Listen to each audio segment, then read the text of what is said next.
지난달 10일 고 김용균 씨가 숨진 태안화력에서 60대 화물차 기사가 철제 스크류에 깔려 숨진 사건, 이 연속으로 보도해드렸는데요.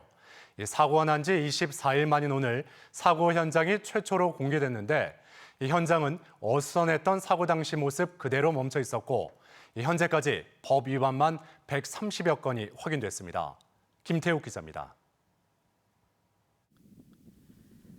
국가 2급 보안시설이라는 이유로 노동자 사망 사고에도 문을 닫아 걸었던 태안화력 제1부두가 최초로 공개됐습니다.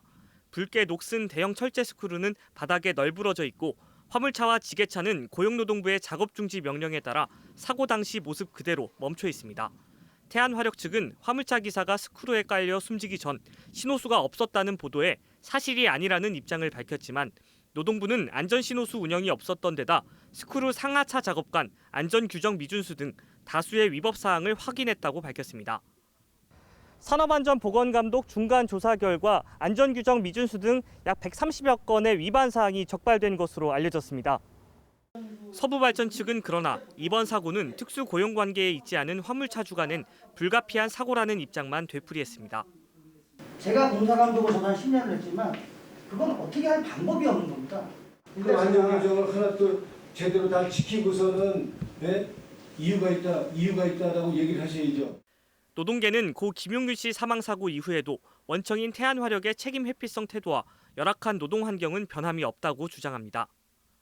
법적으로 책임이 없다거나 내지는 왜 그렇게 일을 했는지 모르겠다 이런 태도를 여전히 갖고 있는 듯한 느낌을 받아가지고 당초 예정보다 경찰과 노동부 조사가 길어지고 있는 가운데 국회 차원의 진상조사와 재발방지책 마련이 추진되고 있습니다. 김용균 사망사고, 재사고가 났는데도 불구하고 안전조치가 제대로 거의 안 되고 있다는 점을 중시하고 그 안전조치가 제대로 되고 그리고 감독이 제대로 되도록 철저히 이번에 파헤치려고 합니다. 고 김용균 씨 어머니가 제기한 중대재해기업처벌법 제정청원이 10만 명의 동의를 얻어 국회로 넘어간 가운데 이번 국정감사에서 반복적인 위험의 외주화 문제가 노동과 산업안전 분야에서 최대 화두로 대두될 전망입니다. MBC 뉴스 김태욱입니다.